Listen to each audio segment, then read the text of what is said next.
Libra, Sun, Moon and Rising, here is your tarot reading for the week ahead.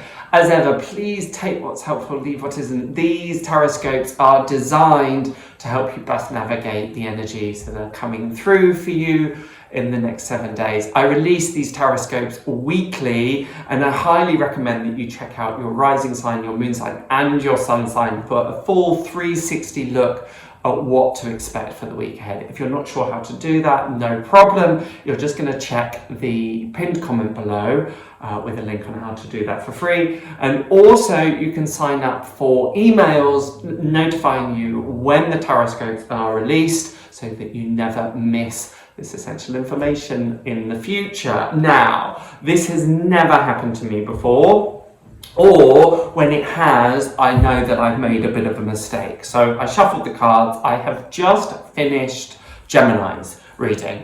Put the cards, gave them a really good shuffle. I do a rifle shuffle, lay down the cards, and we have exactly the same cards bar one. And that one that is different this time is upright when it was reversed. So we've got exactly the same cards, but they're slightly different configurations. Therefore, go and check out Gemini's reading this week. Really, really important that you do so because there's so much in there, and it would be also fascinating to understand where some of those differences lie just based on that one single card. So we'll go through. We start off with the Ace of Cups and the Queen of Cups, just as we did with Gemini and just as we did with Virgo, but Virgo had the Ace of Pentacles and the Queen of Pentacles. Here in that combination, water is always about the emotional realm. It's also about nurture and spirituality.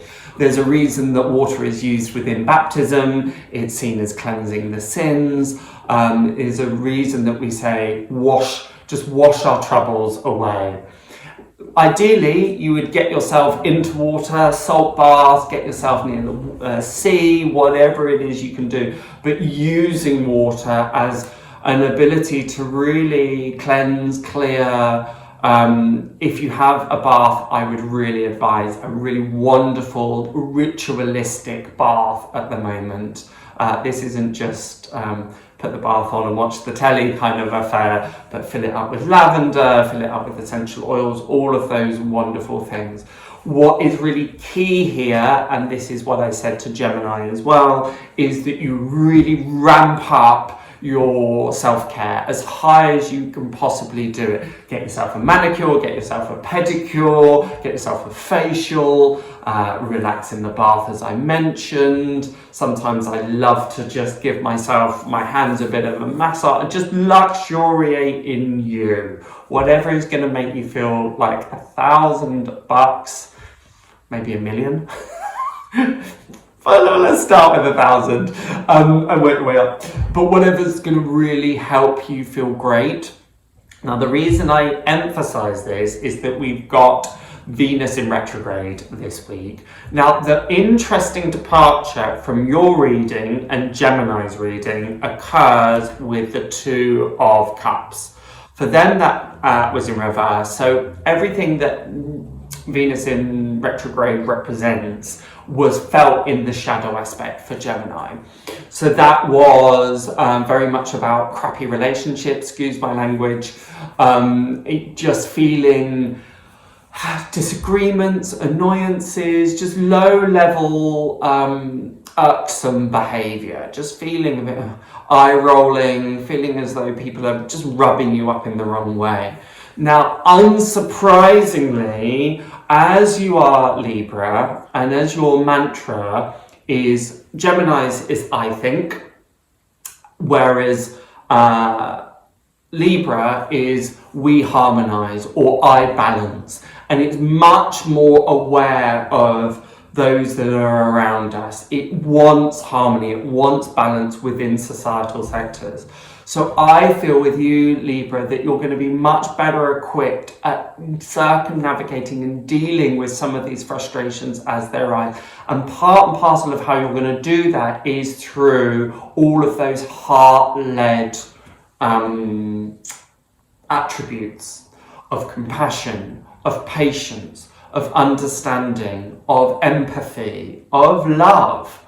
And I just feel that whatever fires may arise for you this week, they can be quelled and put out through a heart-led compassion. There's a particular word that I'm looking for.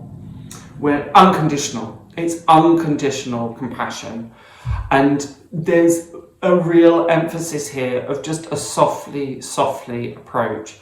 You may even, I know, may feel at times a bit artificial, but just watch how you're speaking. Are you raising your voice, or are you actually being measured and being quiet? And there's a real call for you this week, Libra, to soothe not only yourself and your own heart, but also soothe the hearts of other people.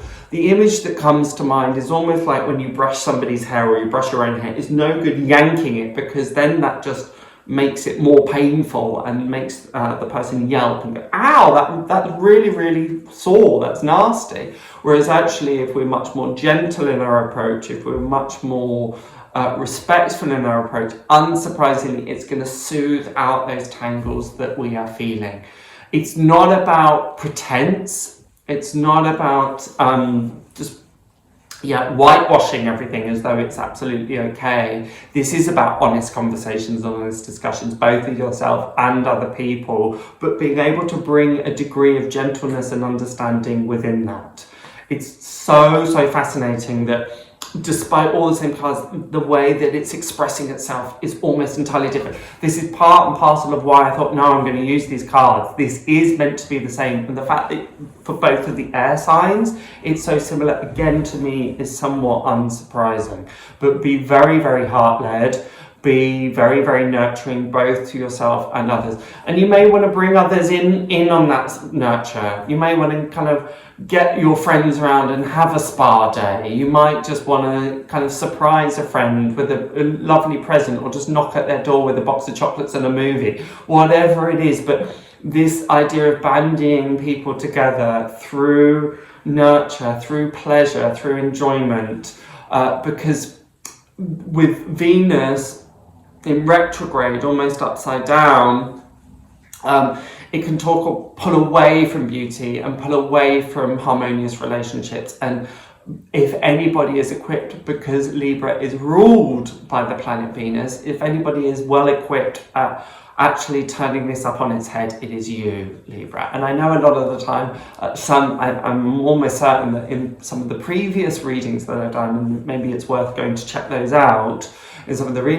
previous readings that I've done, the onus tends to land on you in making sure that others around you are all right. But that is part of being a Libra. What I'd love to know is if you have both Libra and Gemini within your rising sun and moon. That would be fascinating, because those two things are certainly going to come into conflict. The final two cards we had, exactly the same as Gemini, is the King of Pentacles and the Queen of Wands. Really nice grounded energy coming through with the King of Pentacles, just reminding us to stay centered, to stay settled. Something that I said to Gemini that I'll repeat here is just roll up your sleeves, get lost in your work, get lost in the very hands-on, practical, pragmatic tasks. I literally keep wanting you to roll up my sleeves and go, right, let's do this. So it might be a seemingly productive time, and I would say that particularly on those things that have been hanging around for a while, that you've been meaning to cross off your list for a while, that will be very useful this week. And then we've got the Queen of Wands as well, so there won't be this lack of motivation on our energy, quite the reverse. It's lovely to see the Queen of Wands. She's very linked with the solar plexus, that idea of energy, that power, that confidence coming through. So you feeling very much engaged and excited and revved up to be doing some of these more nurturing tasks. because if the Queen of Wands wasn't here, it would perhaps talk about quite a lackadaisical week, or a week that could potentially feel a bit sluggish or a bit too self-indulgent. But she's bringing a nice balance to go, no, let's keep moving, let's keep things shifting, just keep swimming. This isn't necessarily a time to completely put on the brakes and completely come to a full stop. So that is my reading. Deeply, deeply fascinating. As I say, it's the first time that that's ever happened. Did that resonate? Was that useful? Are you both Gemini and Libra? Let me know in the comments below. But until next time, I wish you a wonderful, wonderful week, and I shall see you then. Bye for now.